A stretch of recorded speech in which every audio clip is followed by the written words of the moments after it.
बस्तर में 4 दशक से माओवाद है और माओवाद को लेकर तमाम तरह की जानकारियां लोगों के बीच होती हैं कि माओवादी कैसे काम करते हैं, माओवादियों के काम करने का तरीका कैसा है, उनका हमला करने का तरीका कैसा है। इसी बीच एक और चीज़ निकल कर सामने आती है जिसका नाम है जन अदालत। तो आज पहली बार बस्तर टॉकीज़ में हम आपको जन अदालत दिखाते हैं। नमस्कार, मैं विकास तिवारी हूं और आप बस्तर टॉकीज़ देख रहे हैं। दरअसल 29 तारीख को बस्तर फाइटर में भर्ती हुए एक जवान, जिसका नाम क्या है जवान का? शंकर कुड़ियाम। नाम भूल जाता हूँ मैं थोड़ा।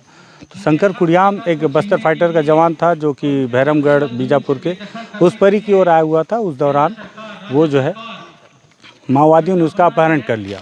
29 तारीख से लेकर 5 तारीख के बीच में ये कसमकस चलती रही कि क्या वाकई में जवान का अपहरण माओवादियों ने किया था। पुलिस के अधिकारियों ने इस पर कुछ भी बोलने से इनकार किया था। जांच की जा रही है, ऐसा बात कहा जा रहा था। लेकिन कल 5 तारीख को माओवादियों के माड़ डिवीज़न कमेटी के सचिव ने एक प्रेस नोट जारी किया। प्रेस नोट जारी करने के बाद उन्होंने कहा कि उन्होंने उनके कब्जे में डीआरजी का वो जवान है। अब डीआरजी का वो जो जवान है वो उनके कब्जे में है और उनका अगर पुलिस इस पर क्या बयान देती है, उस बयान के आधार पर माओवादी ये फैसला करेंगे कि जवान के साथ क्या करना है। हमें बुलाया गया बस्तर टॉकीज़ को और हमारे कुछ और चंद साथियों को बुलाया गया। चूँकि इस जन अदालत का जो वीडियो शूट है वो पीछे से करना है, सामने से नहीं दिखाना है। इस वजह से मैं आपको बताऊं कि मैं जो देख पा रहा हूं, क्योंकि आपको इसी क्वालिटी में दिखेगा, ये जन अदालत है। यहाँ पे ग्रामीण बैठे हुए हैं। मेरे पीछे आपको वो एक काले रंग की जो पॉलीथीन दिख रही है, उसके पीछे माओवादी हैं। और वो जवान देखें, उस जवान को, जवान वही है ना भैया? जवान है ना? जवान है ना? जवान है ना? थोड़ा सा जवान को जूम करके दिखा दो। तो ये है जवान जिसको सामने बैठाया गया है। तो वो जवान को आप देखें कि बैठाए हैं और पॉलीथीन के ठीक पीछे माओवादी हैं जो माइक में बोल रहे हैं। थोड़ा सा सामने आ जाओ, एजाज यहाँ तक आ जाओ, यहाँ तक बस। क्या है, हमको निर्देश है कि पीछे से शूट करना है। और मैं आपको बताऊं कि मैं यहाँ से देख पा रहा हूँ जिस तरीके से, तो इस पॉलीथीन के पीछे में यहाँ से लगभग 100 मीटर की दूरी पर वर्दीधारी माओवादी भी हैं जो हथियारबंद हैं और यहाँ पर ग्रामीण हैं। तुम वहीं पर रहो। और वहाँ पे जवान को बैठाया गया है और पीछे से जो माओवादी नेता हैं वो लगातार उस पे जवानों, गांव वालों के सामने अपनी बात रख रहे हैं। क्या बात रख रहे हैं वो भी सुन दिया आप। के लिए गद्दारी काम कर रहे हैं और पार्टी के सामने आक्रामकता स्वरूप से सामने आ रहे हैं। उनको कार्रवाई करते हैं अपना पार्टी की ओर से। इसीलिए साधारण पुलिस वालों को कई बार अपना पार्टी की तरफ से पुलिस नौकरी, ये जो पिंक शर्ट में बैठा है काले पॉलीथीन के सामने, वो बस्तर फाइटर का जवान है शंकर कुड़ियाम। मुझे उम्मीद है कि आप लोगों को आवाज़ आ रही होगी। माओवादी लीडर पॉलीथीन के जो आड़ है उसके पीछे खड़े हैं। सिक्योरिटी उनके अपने रीजन से माइक पे बोल रहे हैं, सुनिए। इसलिए पुलिस भाइयों को नौकरी छोड़ने की और अच्छी जिंदगी जीने के लिए हम अपना पार्टी से अपील कर रहे हैं।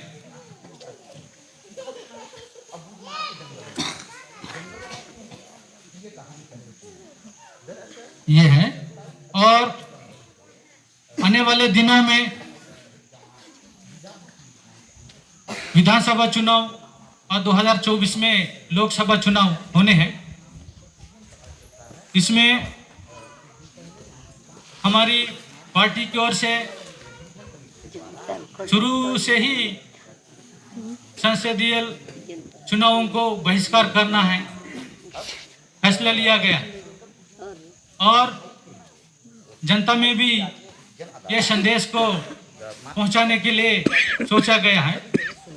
चुनाव को हम क्यों बहिष्कार कर रहे हैं, इसका उत्तर यही है, पूरे देश में उत्पीड़ित वर्गों को, आदिवासी जनता को, दलितों को, मुसलमानों को, छोटे अल्पसंख्यक जातियों को उनको सही तरीके से मूलभूत सुविधा नहीं दे रही सरकार। और आदिवासियों को अपनी जल जंगल जमीन से बेदखल करने के लिए, जल जंगल जमीन से विस्थापित करने के लिए रोज ब रोज थोड़ा पीछे लुटेरी सरकारें वो काम कर रही हैं।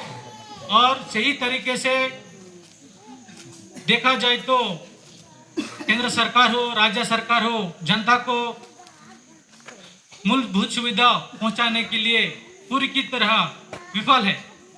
और अपना आदिवासी इलाकों में हर रोज साधारण रूप से आम बात बन गई है कि झूठी मुठभेड़ें जहां कहीं कभी भी ऐसा किया जा रहा है। मतलब ताड़मेटला में भी 4 सितंबर को 2 निर्दोष ग्रामीणों को मारा गया।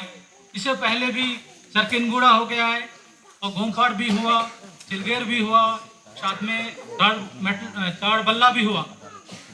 तो ऐसे घटनाएं घट रही हैं।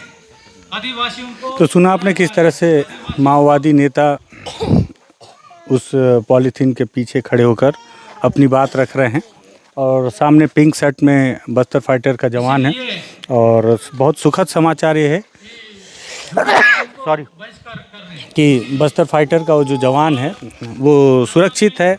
और उसके साथ अभी तक उसे देखकर ऐसा, हालांकि उसके चेहरे पे डर ज़रूर दिख रहा है, लेकिन ये नहीं लग रहा कि उसके साथ किसी तरह की मारपीट की गई है। पुलिस जो माओवादी नेता हैं उन्होंने बताया कि किस तरह से उनके साथ में पूछताछ की गई है और अब जन अदालत लगाई गई है। और इस दौरान वो अपनी तमाम बात माओवादी नेता कर रहे हैं।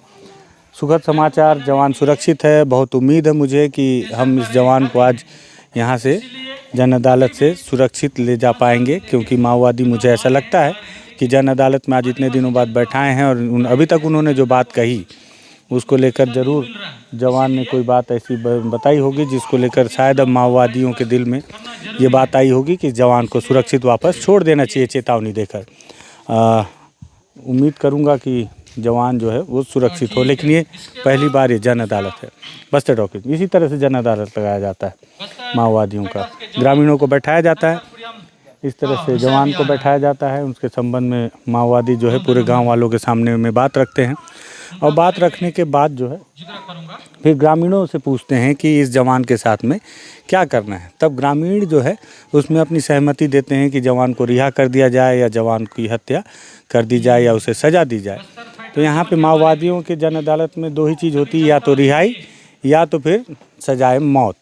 तो उम्मीद है कि जवान को रिहा कर देंगे। और वो बता रहे हैं, अब सुनिए क्या बता रहे हैं। नईमेड़ से 5 किलोमीटर दूरी पर रहता उनका और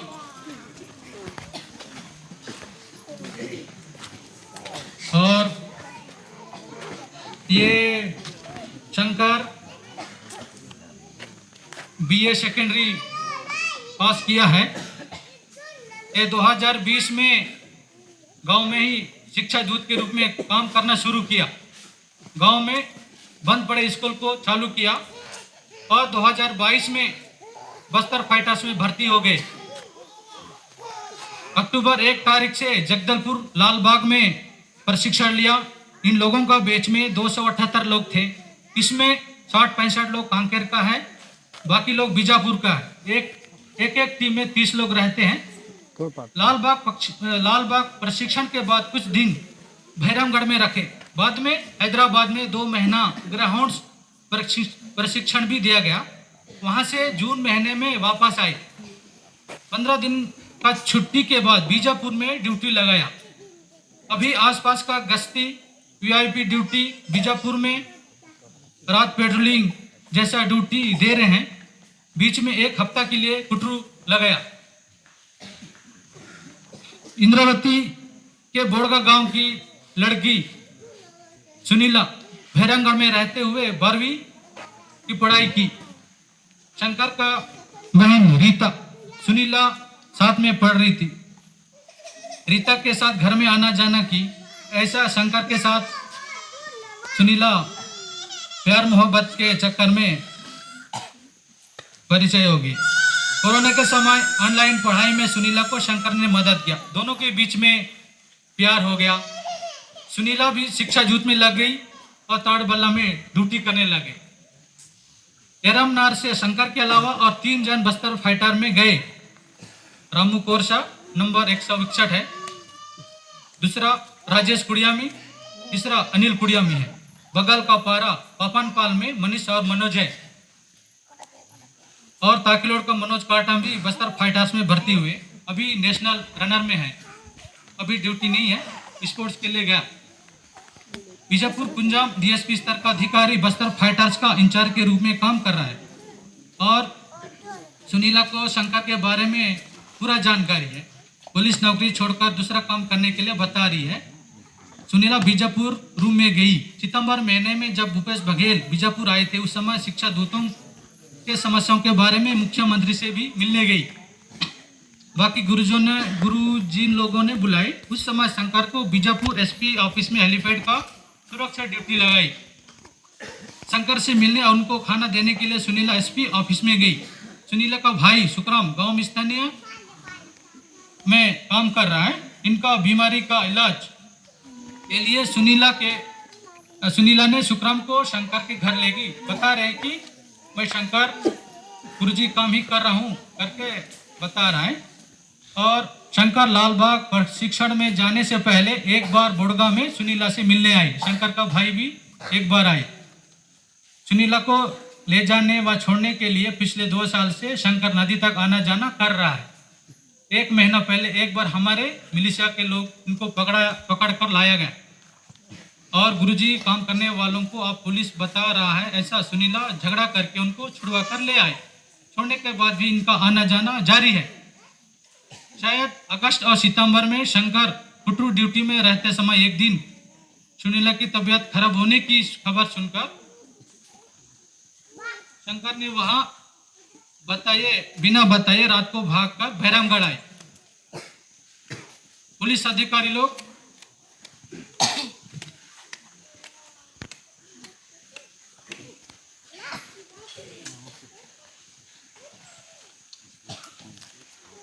मतलब ये शंकर कुड़ियाम का पूरा ये है, इसलिए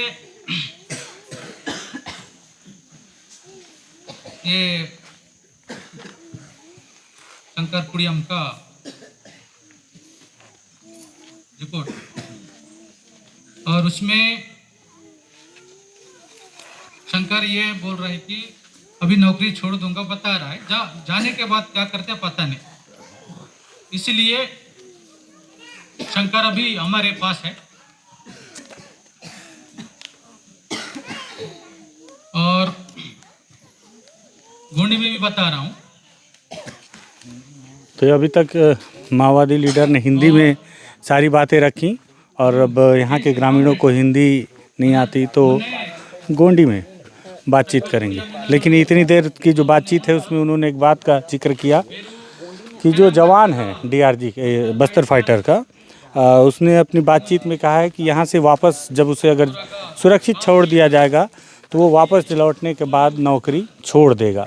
हालांकि माओवादी लीडर ने इस बात पर भी शंका जाहिर की है कि जवान ने बात तो कही है लेकिन वापस जाने के बाद वो क्या फैसला करेगा नहीं पता।